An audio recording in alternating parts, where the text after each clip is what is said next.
Pakistani media ने झूठ फैलाया था कि भारत ने अफगानिस्तान में भी हमला किया है। इस पर खुद अफगानिस्तान ने पाकिस्तान को आईना दिखाया है।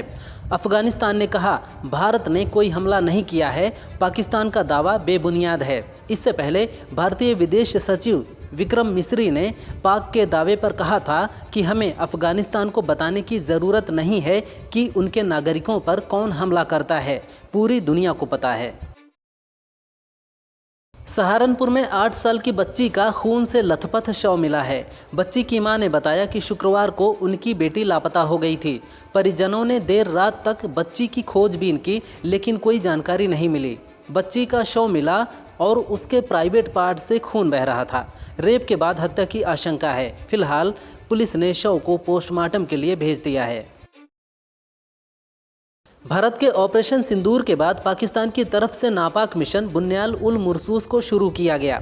पाकिस्तान ने सुबह फतेह 2 मिसाइल चलाया, जिसे भारत ने मार गिराया। इस मिसाइल की रेंज करीब 400 किलोमीटर से भी ज़्यादा है। इसमें लगे गाइडेड आर्टिलरी रॉकेट से जंग के दौरान किसी भी लक्ष्य को सटीकता से निशाना लगाया जा सकता है। ये पारंपरिक विस्फोटक या फिर शायद छोटे स्तर के परमाणु हथियार को ले जाने में सक्षम है। नापाक करतूत के जवाब में भारत ने बेहद तीव्र मारक क्षमता के हमले किए हैं। इसका अंदाज़ा पाकिस्तान के पंजाब में रहीम यार एयरबेस से सामने आए वीडियो से हो जाता है। भारत के हमले के बाद रहीम यार एयरबेस धूं धूं कर जलता नजर आ रहा है। आग और धुएं का गुबार उठा है। ख़ास बात यह है कि इस मिलिट्री एयरबेस से लगा हुआ ही शेख जायद इंटरनेशनल एयरपोर्ट है। भारत के हमले इतने सटीक थे कि मिसाइल ने केवल एयरबेस के टारगेट को लॉक किया। सहारनपुर से कांग्रेस सांसद इमरान मसूद ने एक्स पर वीडियो जारी करके यूपी की राजनीति में हलचल मचा दी है। मसूद ने आगामी विधानसभा चुनाव में सहारनपुर की सभी 7 सीटों पर कांग्रेस प्रत्याशियों को चुनाव लड़ाने का दावा किया है। मसूद ने कहा, मैं ऐलान कर रहा हूं कि गद्दारों को चुनाव नहीं लड़ाऊंगा।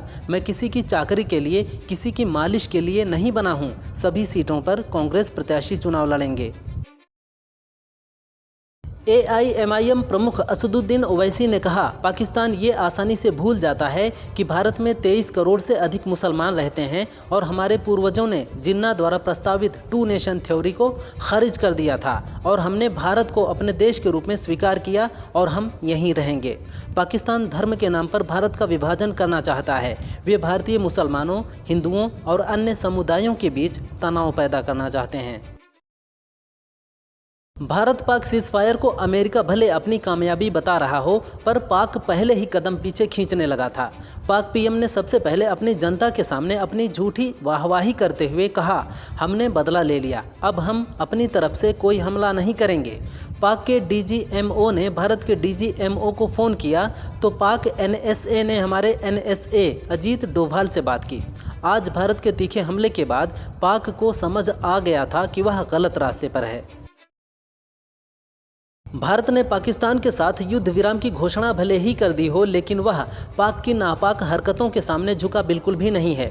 युद्ध विराम की स्थिति बनती देख भारत ने पहले पाक को चेताया कि भारत के खिलाफ अगर कोई आतंकी कार्रवाई होती है तो वो इसे युद्ध मानेगा और इसी हिसाब से जवाब देगा। भारत ने पाक की हरकतों की सज़ा देने में भी कोई कमी नहीं रखी। उसने जैसा हमला किया, भारत ने 2 गुनी ताकत से जवाब दिया।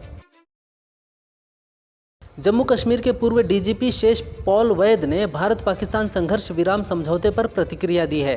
वैद ने कहा, मुझे लगता है कि भारत ने शर्त रखी है कि पाकिस्तान आतंकवाद बंद करेगा। इसलिए भारत ने कहा कि आतंकवाद की कोई भी कार्रवाई युद्ध की कार्रवाई होगी। उन्होंने संघर्ष विराम का स्वागत किया है। वैद ने कहा कि भारत कभी किसी देश के खिलाफ आक्रामक तरीके से काम नहीं करता। हमारी नीति बहुत स्पष्ट है। भारत के साथ तनाव के बीच बलोच लड़ाकों ने पाकिस्तान सेना को करारा झटका दिया है। केच और पंजगुर जैसे महत्वपूर्ण इलाकों पर लड़ाकों ने पाकिस्तानी सेना के जवानों को मार मार कर भगा दिया। दोनों ही इलाके पाकिस्तान के बलूचिस्तान प्रांत के हैं। द बलूचिस्तान पोस्ट के मुताबिक बलूचिस्तान प्रांत में लड़ाकों ने हमला तेज कर दिया है। केच और पंजगुर इलाके में नाकेबंदी के बाद थाने और सरकारी दफ्तरों पर धावा बोल दिया।